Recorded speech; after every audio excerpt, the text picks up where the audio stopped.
Hello friends, कैसे हैं आप सब। स्वागत है आपका हमारे YouTube channel OT and general medical classes में। तो आज हम बात करेंगे, आज का जो हमारा नया टॉपिक है वो डायरिया है, अतिसार है।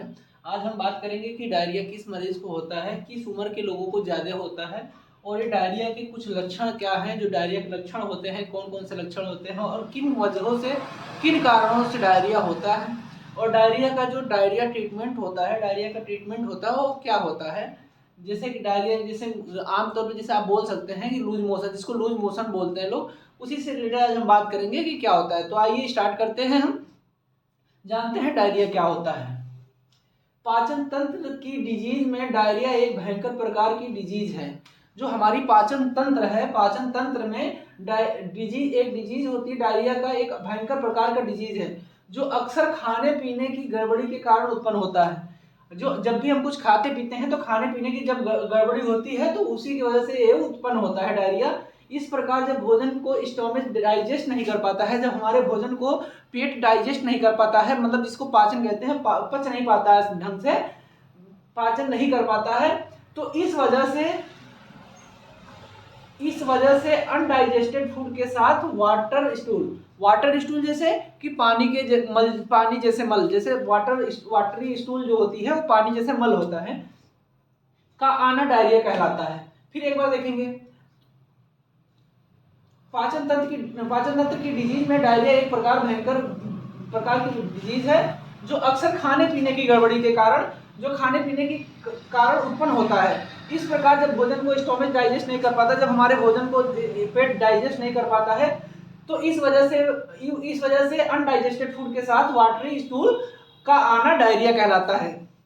जब हम कुछ भी खाते हैं, तो पच नहीं पाता ढंग से, तो वाटर स्टूल जैसे मल जब आता है उसी को हम डायरिया कहते हैं। डायरिया 5 वर्ष तक के बच्चों को अधिक इफेक्ट करता है। जो डायरिया होता है, अतिसार होता है, वो 5 वर्ष के बच्चों को ज्यादातर इफेक्ट करता है। वैसे डायरिया किसी भी एज ग्रुप के लोगों को इफेक्ट कर सकता है। डायरिया जो होता है वैसे किसी भी एज के लोगों को इफेक्ट कर सकता है, लेकिन ज्यादातर जो इफेक्ट करता है वो 5 वर्ष तक के बच्चों को ज्यादा इफेक्ट करता है। फिर अब हम जानेंगे केजेज, इसका कारण क्या है, डायरिया जो होती है इसका कारण क्या है, किन कारणों की वजह से वो डायरिया होता है। डायरिया का मस्ट कॉमन केस है, डायरिया का मस्ट कॉमन है जो वो वायरल इन्फेक्शन है। वायरल इन्फेक्शन की वजह से ज्यादातर डायरिया होता है। फिर कुछ कारण इस प्रकार भी हैं जो हम आपको बताएंगे, वीडियो में लास्ट तक बने रहिएगा, मैं आपको डिटेल में आगे समझाऊंगा। बैक्टीरियल इन्फेक्शन, जीवाणु संक्रमण, जैसे कोई बैक्टीरियल इन्फेक्शन आपको हो जाता है, इस वजह से भी डायरिया हो जाता है। एंटीबायोटिक ड्रग्स तथा साइड इफेक्ट, एंटीबायोटिक जो ड्रग्स होती है हमारे, जो एंटीबायोटिक्स हम लेते हैं किसी भी बीमारी का, अगर कोई दवा लेते हैं तो उसका जो साइड इफेक्ट होता है उसकी वजह से भी डायरिया हो जाता है। अशुद्ध जल तथा खाना का सेवन करना, जो मतलब अशुद्ध जल ले रहे हैं या अशुद्ध खाना भी खा रहे हैं तो उसकी वजह से भी डायरिया हो जाता है। पाचन शक्ति से अधिक खाने के कारण, जो हमारी पाचन शक्ति है उसके कारण कभी कभी होता क्या है कि हम कुछ भी खाते हैं, अगर हमारे मनपसंद की चीज है तो हम खाने से ज्यादा अगर उसको खाते हैं तो उसके कारण भी हो जाता है। फिर डाइजेस्टिव प्रॉब्लम, मतलब पाचन विकार, जो आपका डाइजेस्टिव सिस्टम है उसका प्रॉब्लम होता है, उसकी वजह से भी हो जाता है। इंटेस्टाइन का एब्जॉर्प्शन कैपेसिटी की कमी की वजह से भी होता है। फिर पाचन तंत्र से रिलेटेड कोई भी डिजीज हो, पाचन तंत्र जो हमारी होती है, डाइजेस्टिव होती है, उससे रिलेटेड कोई भी डिजीज जो कि पेट, छोटी आंत तथा कोलन में इफेक्ट करती है। फिर ये रहा इसका कारण। अब हम जानेंगे इसके सिम्टम्स क्या है, इसके लक्षण क्या है। जो डायरिया होती है इसमें क्या क्या लक्षण दिखते हैं। पहला होता है pen abdomen and cramp. Pen abdomen and cramp मतलब पेट में दर्द होता है, वो मरोड़ होता है। लूज मोशन होता है। हैवीनेस एब्डोमेन होता है, पेट में मतलब भारीपन होता है। फिर नोजिया एंड वोमिटिंग, जी घबराता है और उल्टी होता है। फिर डिहाइड्रेशन, जब डायरिया होती है उसमें पानी की कमी भी हो जाती है। फैटिग्यू इन अनकॉन्शियस, मतलब थकान होती है और बेहोशी जैसे हालात हो जाती है या बेहोशी भी हो सकती है।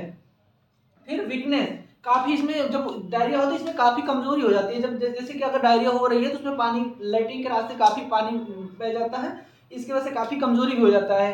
बीपी लो, ब्लड प्रेशर जो होता है काफी लो हो जाता है। फिर डिक्रीज यूरिनेशन, पेशाब की मात्रा कम हो जाती है। जो डिहाइड्रेशन होती है इसमें पेशाब की मात्रा कम हो जाती है। और जब आपको डायरिया होती है तो उसमें दूध की मात्रा, दूध बिल्कुल नहीं लेना, दूध बंद कर देना है। फिर इसमें हम बात करेंगे अगला, इसका ट्रीटमेंट क्या है, इसका प्रिस्क्रिप्शन क्या है। तो आइए आगे हम जानते हैं कि इसका प्रिस्क्रिप्शन क्या है, इसका ट्रीटमेंट क्या है। डायरिया रोकने के लिए, अगर डायरिया रोकना है तो डायरिया रोकने के लिए टैबलेट लोमोफेन। लोमोफेन में होता क्या है, लोपरामाइड हाइड्रोक्लोराइड होती है 2 mg, तो एक टैबलेट आप सुबह शाम इसको दे सकते हैं। फिर tablet Norflox TZ, Norflox TZ दे सकते हैं। नॉर्फ्लॉक्स टीजेड में होता है नॉर्फ्लॉक्सिन होता है और ट्रिनिडाजोल होता है। तो नॉर्फ्लॉक्स टीजेड सुबह शाम एक एक टैबलेट दे सकते हैं। फिर अगर दर्द हो रहा है पेट में दर्द हो रहा है तो टैबलेट जीरोडाल इस्पास एक टैबलेट सुबह शाम दे सकते हैं। फिर अगर उल्टी हो रहा है, उल्टी के लिए तो उल्टी टैबलेट ऑनडमिस्ट्रॉन 4 mg बीडी दे सकते हैं। अगर ज़्यादा हो रही है तो आप इसको 6 आवर 8 आवर्ली कर सकते हैं, 8-8 घंटे पे कर सकते हैं, दिन में 3 बार, 24 घंटे में 3 बार। फिर एंटासिड के तौर पे, जैसे पेट में अगर गैस की शिकायत हो, गैस की समस्या हो, तो गैस के तौर पे कैप्सूल रेबोपैराजोल एंड डोमपेरिडोन दे सकते हैं। एक कैप्सूल सुबह और एक कैप्सूल शाम, खाली पेट देना है। फिर अगर इसके दौरान अगर आराम मिल रहा है, अगर कैप्सूल से या टैबलेट फॉर्म पे नहीं आराम मिल रहा है, तो उसके बाद से आप इंजेक्शन जेंटामाइसिन या एमिकासिन दोनों में कोई एक दे सकते हैं सुबह शाम के लिए। फिर पेट दर्द है तो अगर पेट में दर्द हो रही है तो एक्वाडॉल इस्पास दे सकते हैं, 1 एम्पूल बीडी दे सकते हैं। उसके बाद से जब जरूरत पड़े तब दे सकते हैं। फिर अगर उल्टी हो रही है तो उसके लिए एमसिड 1 एम्पूल सुबह शाम दे सकते हैं। फिर अगर फ्लूइड लॉस हो रहा है, अगर जैसे बॉडी में ज़्यादा फ्लूइड लॉस हो गया है, उसके वजह से अगर बीपी कम हो गया हो, तो इंजेक्शन NS 500 ml भी दे सकते हैं, और फिर DNS दे सकते हैं, फिर IVF RL मतलब फ्लूइड RL 500 ml भी दे सकते हैं। उसके बाद इंजेक्शन मेट्रोजिल 100 ml TDS और फिर इंजेक्शन ओफ्लॉक्स 100 ml BD सुबह शाम दे सकते हैं। तो अगर वीडियो अच्छी लगी हो तो फिर मेरे चैनल को सब्सक्राइब कीजिए, बेल आइकन जरूर दबा दीजिए ताकि हमारी वीडियो आप तक पहुंच सके। धन्यवाद।